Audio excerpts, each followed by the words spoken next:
Hey guys, so Amanda here. I just wanted to talk a little bit to you around the sort of love of smoothies and salads, kind of honing in on that's a major health fad that people kind of um, you know, they're very drawn to when it comes to getting healthy. I'm going to start my day with smoothies and smoothie bowls and eat raw salads and juice and wheatgrass shots and all that good stuff.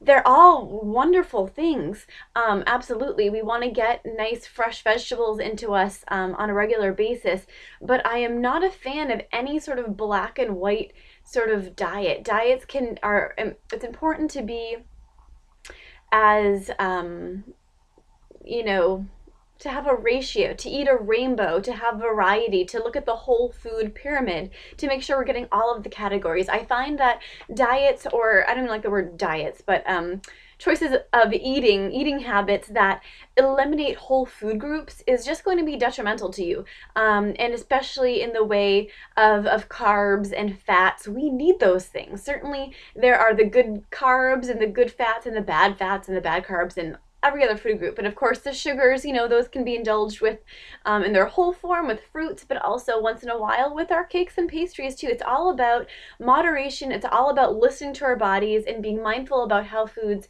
affect us. So one of the major things that I wanted to talk about is digestion. Most of the people that I work with have pretty crummy digestion. I very rarely meet someone who poops every day, who doesn't have gas, who releases their stools without discomfort, whether it's constipation or diarrhea. That's usually what I come with, or a combination, sort of like the IBS. Very few people have strong digestive tracts. And so, my whole point with this little vlog post today is that when we're offering our bodies raw foods or cold foods, what it does is it clenches us up. So especially with the cold piece. So even cold water, and let's say a salad or a smoothie, our stomach's kind of like, it's cold, and it has to use more energy to warm the food up and then start to break it down, right? With all the hydrochloric acid and the muscles that the stomach uses to break everything down. Um, and so we're making it harder on our bodies, and we're actually, yeah, we're giving it more work, basically. So for someone who's already experiencing gas and constipation and bloat, if you eat a lot of raw foods, you are not helping yourself. And especially since right now we're moving towards Thanksgiving here, so I think it's the 19th, November 19th, we're in Vata season. So Ayurvedically speaking, Vata is the energy, it's the dosha that rules cold, constriction, erratic, dry energy. So we're already in that sort of mode of wearing scarves, turning on the heat, wanting, craving sort of maybe warm cups of tea. It's cold, it's brisk, it's dry outside, all the leaves are falling off of the trees.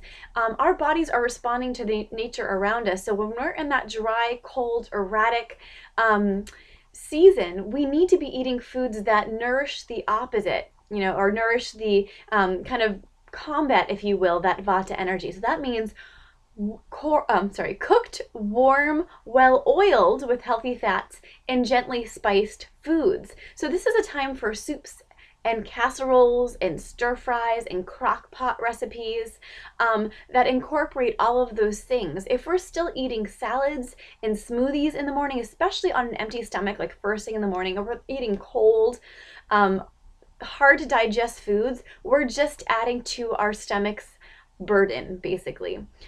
So a couple of things to just be mindful of. If you're looking at me right now and you're like, oh my gosh, screw this lady. I love my smoothie bowls. I love my salads for lunch. I have some helper tools for you that you can still do that. I don't suggest it. I suggest changing things up. But if you want to, there are ways to make it easier on your digestion, especially if you experience digestive woes, okay? So for smoothies, adding some spices. So cinnamon, cardamom, even a little turmeric. Those are all warming spices to help bring that fire. It's called Agni in Ayurveda, but it's a digestive fire to give your stomach some help. And also bring warmth into the ice cold smoothie that you're drinking, and help to break down some of the really the raw fruits and nuts that you're offering it, depending on what you put in your smoothie. Another piece is adding fat. So adding some good fat to your smoothie. So whole coconut milk. And I'm not talking about the coconut milk that is in cartons, but the ones that are in cans that are thick and rich. You have to scoop them out. That's good. We want that kind of fat. Or even coconut oil or hemp seed oil. Add some fat into your smoothie. Again, fat helps to break down the cell walls of the vegetables and fruits and even nuts. We need help in that department. Nut butters has its own oil and fat in it. That's another great thing to add to it, but up the spices, up the fats. Same thing with our salads. So add olive oil or avocado oil or whatever you want to do, but douse it. I'm talking about dousing your salad in oil and vinegar or whatever, or even if you have a favorite dressing and it's not really oily, add extra oil. Let it sit for 10 minutes. 10 minutes at least, and allow the salad to wilt a little bit. What that is doing is breaking down the cell walls again, so it's really cooking it in a way. So it's going to make it easier on your body to digest. We need to help our digestive tract. We need to help our stomach, and we need to do so by adding that digestive fire, that agony, that warmth, because we are in a cold, dry season, and eating cold, raw foods this time of year is not a good time to do it to ourselves. So there are lots of different ways to be healthy around our eating. So think cooked, warm, well-oiled, well-spiced foods. And you know, it's great to use crock pots because they can last all week. They're very easy to do.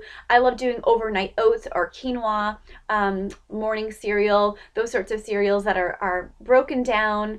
They're moistened with the nut butters or the almond milk or whatever you use, the hemp seed milk. And they're just already being broken down and helped and easily absorbed. I'm going to link you guys a couple of videos to check out as well below if you're like, what? Raw foods are the best. We need all the enzymes present in the raw foods and blah. There's a lot of debate around raw versus cooked, and it's been going on for a long time. But there's my favorite series of videos from Susan Weed, a really fantastic herbalist in upstate New York, who has a discussion with another herbalist, Brigitte Mars, she's pro-raw and Susan is anti-raw, and they kind of have at it. And it's a really interesting series of videos to watch. I won't spoil the surprise or the, you know, the sort of rundown of the series, but it's very educational. I think you'll enjoy it if you're feeling confused about the raw versus cooked. But Ayurvedically speaking, cooked, warm, well oiled, well spiced to balance anybody's digestion anytime throughout the year, not just right now. But if you're thinking about, oh, well, what time of year would be good to eat raw foods and salads and things? Summer. So think about how hot the summer is, right? You're not craving food as much. You already have your own inner heat going, your outside heat going, right? With the sun high in the sky and just the humidity, especially that we have sometimes here in New Hampshire, in the seacoast. So this is the time where we already have that excess fire. So we have the ability to break down those foods more readily, right? It makes sense. So we have to tune into our inner nature, our outer nature, and give our bodies what it needs to thrive. So I hope this gives you a few different ideas around how you can make better choices for your healthy eating, and maybe while you have some digestive woes going on. Tune in, tune in, tune in. Your body's always talking to you. And thanks for tuning in, guys. If you ever have questions, don't hesitate. I love interacting with you guys and helping you out to just get you on your path to a happier, healthier self. All right, have an awesome day.